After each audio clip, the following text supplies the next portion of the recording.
Tesla is bringing a big shift and big change in the sales model of automotive industry. Tesla's sales model is expected to create major ripple effect throughout the whole industry.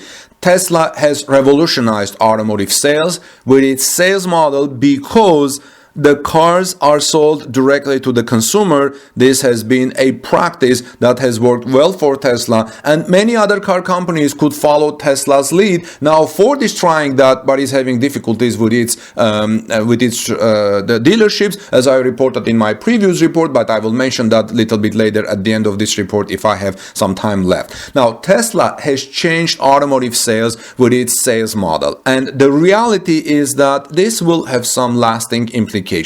The business environment of the past 18 months has helped to accelerate some of these trends.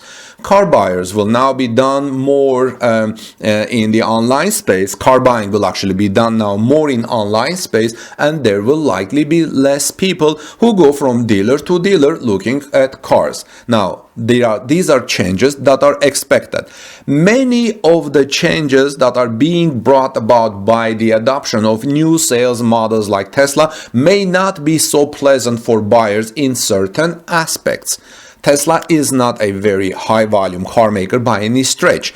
Tesla has moved many more units recently than in years past, and is expected to do more in 2022, approximately 1,300,000 by latest estimates, but it still pales in comparison to companies such as Ford, which sold over 2 million vehicles in the United States during 2020. But wait until you see what is Ford trying to do in a little bit later, and how the dealerships are the difficulty there. Some large dealership groups are expected to sell some dealerships. It might not make sense to have so many dealerships as more people are looking to buy cars online. Tesla and other companies that produce electric vehicles are the main drivers of this switch to doing more business online. Another trend that has taken hold is that a lot of car dealers currently have much less inventory on the lot than in years prior. This has been a theme during this virus season due to supply chain breakdowns. The sad reality for consumers is that many manufacturers want to keep inventory numbers low so that they can raise prices. This will put some buyers in a hard position. Why? Big discounts on cars may become something that isn't seen often.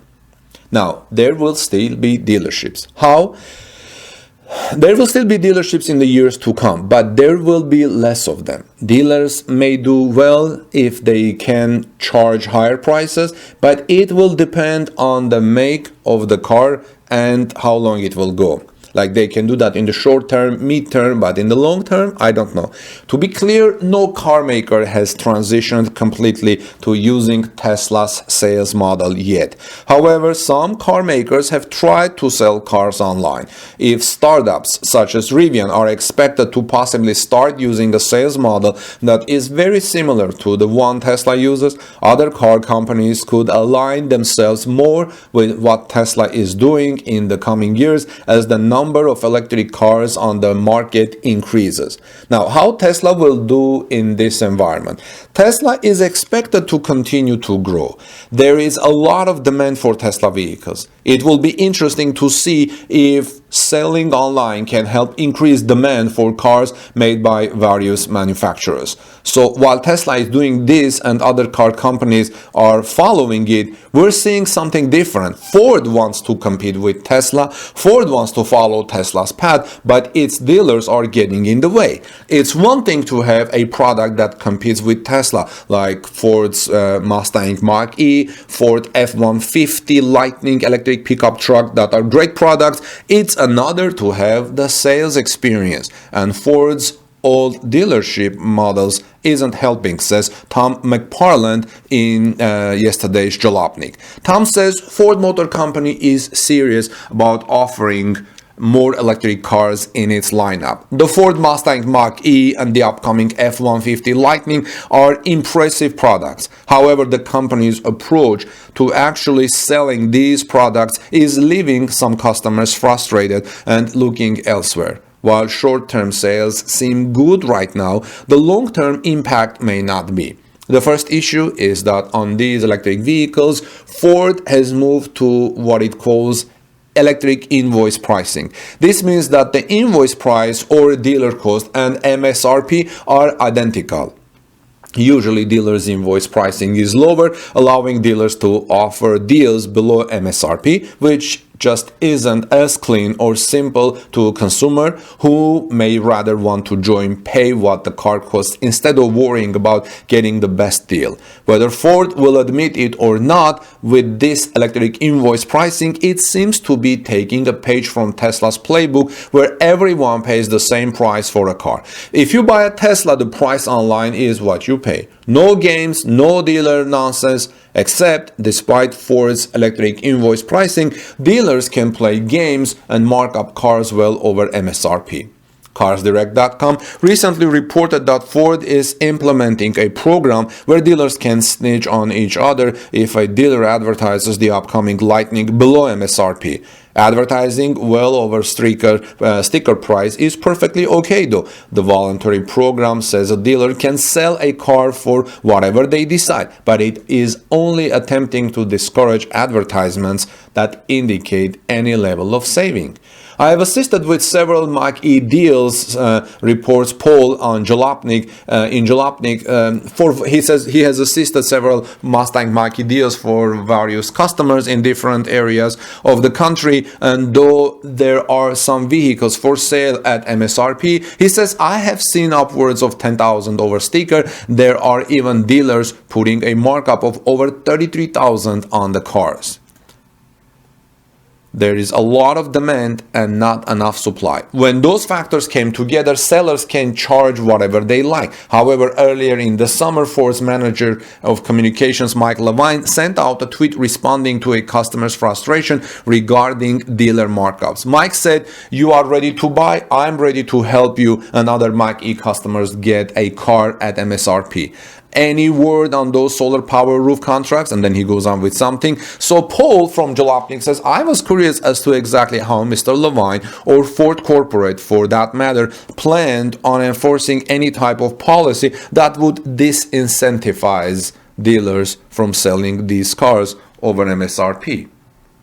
He says, "I reached out to him on a few occasions to get clarity on the matter, but did not get a response. I did get a response from Emma Berg, who is the director of Ford's communication for electric vehicles. Emma said, if a customer isn't happy with their dealer, our team can help them find a different dealer that's a better match. Dealers are independent franchises, and ultimately the final price a customer will pay for any vehicle is agreed between themselves and the dealer." End of the quote.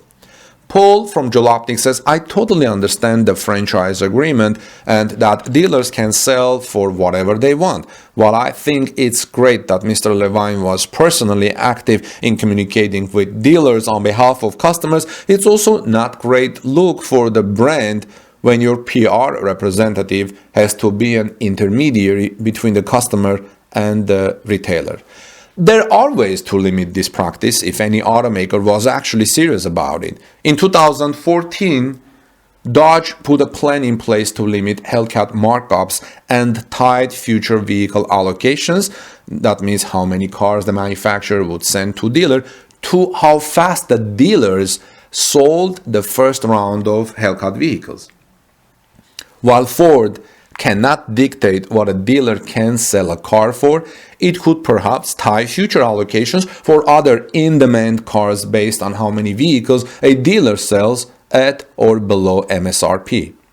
The other issue is that when it comes to leasing Ford's electric vehicles, lessees cannot take advantage of the tax credits as part of a cost reduction on the car. Ford Financial Services will not pass this rebate on. Several brands use the federal EV tax credit as essentially an upfront discount on leases. For example, if you lease Volkswagen's ID4, which like the Mach-E has no margin between the invoice and MSRP, you get the $7,500 rebate, which makes the Volkswagen lease much more competitive than a similarly priced Mach-E. Right now, demand is far outpacing supply, which creates a market where the sellers have the leverage. But that won't always be the case, of course. Tesla has been drawing customers not just due to a compelling product, but because people don't want to buy cars with typical dealer hassles. If Ford and other mainstream automakers want to compete in that space, offering electrified vehicles alone is not enough, says Paul from Jalopnik. He says automakers are going to have to figure out a way to work with their dealerships so that the sales process isn't sending electric vehicle clients to competitors. What do you think, friends, about all these developments and about Tesla's sales model expected to creating major ripple effect throughout the whole industry? This is Armin Harayan from TorqueNews.com. Please subscribe to our channel for daily Tesla and electric vehicle news and ring the bell so you don't miss my coverage. And please give us thumbs up, tweet this out. We would greatly appreciate it. I'll see you soon in our next report. Let's be kind and loving to one another. God bless you, everyone, and peace be with you and your families.